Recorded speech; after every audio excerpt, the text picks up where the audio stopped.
Now we will do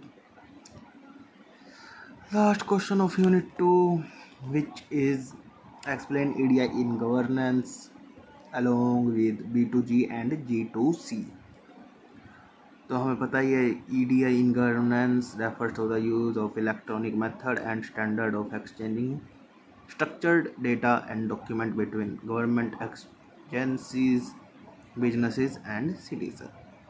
कि EDI का मतलब यही है कि जो गवर्नमेंट है वो एक स्ट्रक्चर्ड डेटा और डॉक्यूमेंट्स को इलेक्ट्रॉनिकली शेयर कर रही है गवर्नमेंट एजेंसीज, बिजनेसेस और सिटीजन्स के साथ.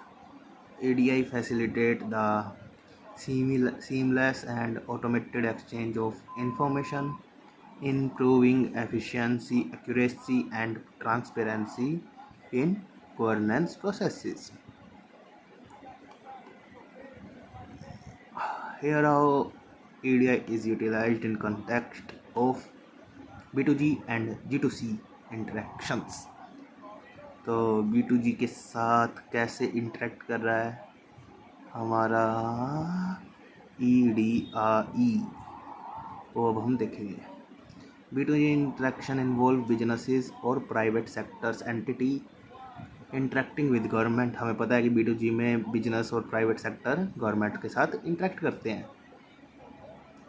कि ऑन विच बेसिस कैसे इंटरेक्ट करते हैं, कैसे कॉन्ट्रैक्ट करते हैं, कैसे कोलैबोरेट करते हैं वो गवर्नमेंट के साथ, लाइसेंसिंग, परमिटिंग, प्रोक्योरमेंट और टैक्स फिलिंग के द्वारा.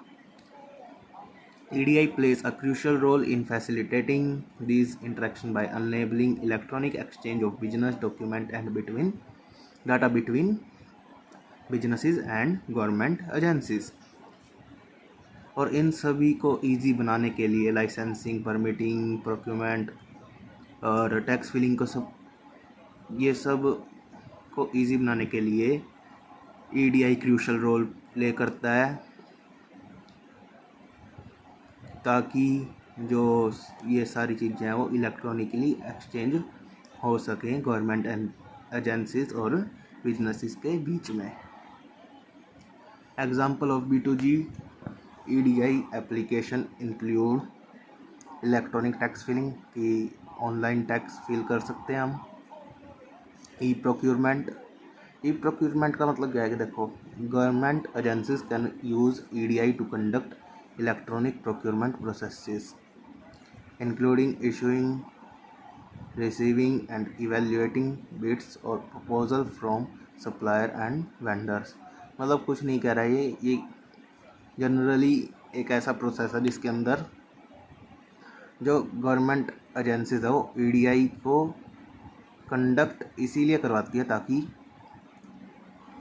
रिसीविंग और जो इशूइंग ऑफ बिड्स है ना, मतलब बिडिंग है, वो इजी हो सके, कॉस्ट सेविंग बन सके और ट्रांसपेरेंट मेथड बन जाए उसका, ताकि किसी को भी कोई भी इंफॉर्मेशन चाहिए हो तो ऑनलाइन मिल जाए. रेगुलेटरी रिपोर्टिंग मतलब business can electronically submit regulatory reports, filing and disclosure to government agencies such as environmental, financial और industry specific regulation. जनरली ये कह रहा है सोशल वर्क जो इतनी भी होती है ना, या फिर फाइनेंशियल स्टेटमेंट रिलेटेड, या फिर कोई भी रूल्स एंड रेगुलेशन हो गए, स्पेसिफिक रूल्स एंड रेगुलेशन हो गए, वो भी हम ई गवर्नेंस की EDI की हेल्प से B2G के अंदर इम्प्लीमेंट करवा सकते हैं. मतलब ऑनलाइन ही हम बिजनेसेस को बता सकते हैं कि कौन से न्यू हमने रेगुलेशन सप्लाई करे हैं, क्या तो एनवायरमेंटल और फाइनेंशियल कंडीशंस हैं, या फिर क्या भी हमें कैसे ही रिपोर्ट्स तैयार करनी है, कौन सी फीलिंग्स देनी है, एक्सेट्रा. लाइसेंसिंग एंड परमिटिंग मतलब वही है कि किसी चीज़ के टेंडर निकले हैं, या फिर हमें किसी चीज़ का लाइसेंस चाहिए, या फिर किसी चीज़ की परमिट चाहिए, सर्टिफिकेशंस तैयार करवाने हैं, वो सब भी हम EDI की हेल्प से तैयार करवा सकते हैं. अब हम इसके अंदर इसमें देखेंगे G2C कैसे इंटरेक्ट होता है। G2C online service delivery,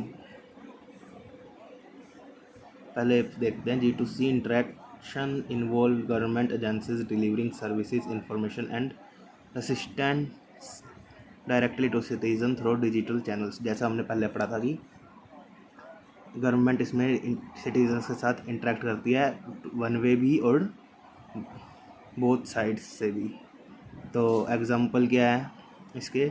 online service delivery, government agency provide online portal और platform where citizen can access wide range of services and information such as applying for benefit permits. जैसे मैंने बताया था कि आधार card वगैरह हो गया, पैन कार्ड वगैरह हो गया, सब कुछ हम अपना ऑनलाइन फिल कर सकते हैं। फिर डिजी लॉकर हो गया, उसके अंदर हम अपने फॉर्म्स वगैरह सबमिट कर सकते हैं, सिक्योरली सेफ रख सकते हैं और बहुत कुछ। Digital document submission, citizen can submit document application और request electronic to government using standardised EDI format. This eliminates the need physical paper work वगैरह। जैसे हम RTI है, पहले हमें लेटर पे लिखना पड़ता था, पोस्ट ऑफिस जाके डिलीवर करना पड़ता था, बट RTI आजकल हम ऑनलाइन फिल कर सकते हैं। तो इसमें RTI का एक एग्जांपल आ जाएगा। इलेक्ट्रॉनिक नोटिफिकेशन एंड अलर्ट, जैसे हमारा फ़ोन है उसके ऊपर आ जाता है कि आज तूफ़ान आने वाला है, बारिश आने वाली है, अलग अलग नेचुरल कैलामिटीज़ के बारे में बता देते हैं। फिर कोई न्यू पॉलिसी सरकार ने निकाली हो उसके बारे में आ जाता है, तो वो सब कुछ इसके अंदर आता है। ऑनलाइन फीडबैक एंड कंप्लेंट्स, कि आपको कुछ फीडबैक या कंप्लेंट है वो भी आप इसके अंदर देख सकते हैं। इसके अंदर आप फिर से वही बात है कि citizen can provide feedback suggestion and complaint to government agencies through online feedback form. Surveys करती रहती है हमारी government. Complaint management system EDI facilitate the collection processing and analysis, और उसी सिटीज़न फीडबैक के एनालिसिस पर जो गवर्नमेंट है वो रिस्पॉन्ड करती है और नेक्स्ट स्कीम्स को लॉन्च करती है। तो बस यही है इसका समरी में, इसने यही बता रखा है कि B2G और G2C के साथ इंटरेक्ट करने पर EDI डॉक्यूमेंट्स और इन्फॉर्मेशन को गवर्नमेंट एजेंसीज के साथ एक्सचेंज करती है और एक फॉर्मेट और प्लेटफॉर्म प्रोवाइड कर देता है EDI, जिससे सब कुछ ट्रांसपेरेंट हो जाता है, इजी वे में हो जाता है, टाइम सेविंग हो जाता है, कॉस्ट रिड्यूसिंग हो जाता है और एक सेटिस्फेक्शन और ट्रस्ट मिल जाता है।